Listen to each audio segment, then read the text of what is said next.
Salut et bienvenue sur Little Baby Pam. Aujourd'hui, c'est une vidéo où je ne serai pas du coup avec mon homme, mais bien avec ma fille et ma famille, car nous partons à Paradise.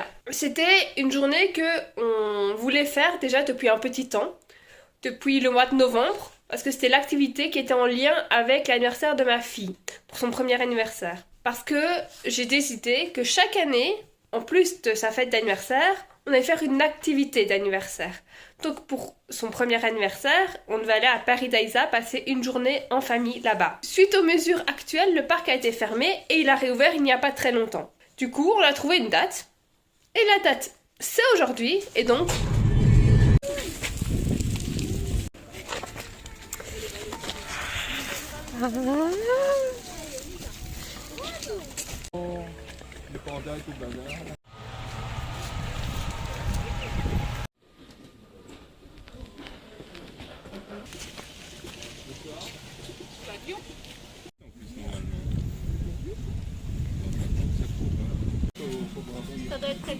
Ça s'appelle faire les 100 pas. Dans le village africain. Allez, demi-tour.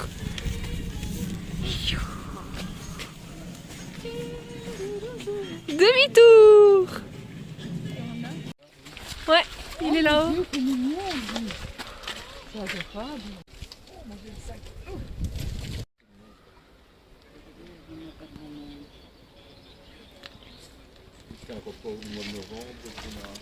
Elle est où ma lettre?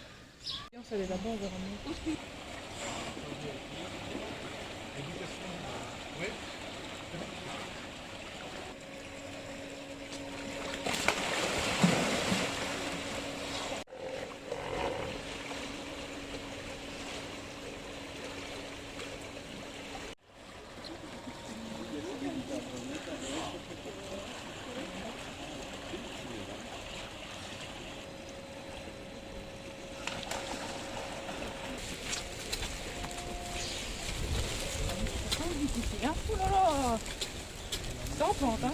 Oh, qu'est-ce que je suis contente qu'elle remarche, moi. Ah. Regarde là. Tu vois quelque chose? Il y a de l'eau. Partout. Attention que je pense avoir des personnes.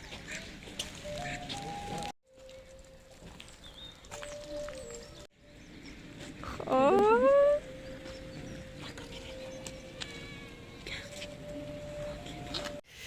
Finalement, il a plu, qui est un peu moins chouette, mais ça va, c'était pas la grande drache. Et Margot a un peu marché, donc c'était chouette.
Oui, achat compulsif. Je ne sais pas. Je ne sais pas m'en empêcher. Je suis comme ça. Partout où je vais, je vais à chaque fois m'acheter quelque chose là-bas. Chacun ses petits défauts ou ses grandes qualités pour redécorer et garder des souvenirs. Chacun sa manière de faire et de vivre. Petit point récapitulatif. Comme d'habitude, après chaque vidéo, j'aime bien faire un petit point récapitulatif. C'était très chouette. On a eu beaucoup de chance avec le temps, avec le nombre de personnes. C'était vraiment à notre aise. On n'a pas vraiment croisé beaucoup d'autres personnes, donc on était vraiment safe. Et vu la situation actuelle, c'est rassurant. Je ne me sens pas encore prête personnellement à être au milieu d'une foule d'autres personnes. Pour ça, c'est vraiment, vraiment bien. Après, ce qui est bien, c'est que côté poussette, bah, tout est plat ou fait pour personnes à mobilité réduite. Donc en chaise ou en poussette. Et donc ça c'est vraiment nickel. Pour circuler, c'est vraiment nickel. Rien à redire. Par contre, quand il pleut, il y a quasi rien pour s'abriter. Ça c'est un peu le problème, enfin ça c'est un peu le détail négatif de Paradisa. Vu que c'est un parc en extérieur, il n'y a pas des, entre guillemets, comme des grands parasols ou autre chose qui pourrait limiter la pluie sur nous ou pour s'abriter. Des endroits ouverts, des petits chalets ouverts avec un banc pour pouvoir manger. Parce que là, on doit aussi manger en extérieur. Donc quand il pleut, c'est dehors. Donc c'est un peu plus délicat à ce niveau-là. Sinon, j'ai les toilettes. C'est un drôle de sujet, mais il faut le dire aussi. Ce qui est bien, c'est que, enfin en tout cas dans celle que j'ai été, je ne sais pas les autres comment elles sont, mais dans celle que j'ai été, il y avait vraiment un petit local prévu pour changer les bébés. Donc c'était vraiment, on se sent bien. Il y avait le matelas allongé, il y a un évier, il y a vraiment beaucoup de place. C'est peut-être un détail pas très important pour certains, mais en tant que parent, entre guillemets, c'est presque un luxe de pouvoir avoir ça et pas un endroit tout petit ou inexistant. Donc c'est vraiment un bon point. Donc je suis très très contente d'avoir pu faire cette activité d'anniversaire pour ma fille. Je vous retrouve la semaine prochaine. D'ici là, portez-vous bien et n'hésitez pas à me suivre sur Instagram. Salut!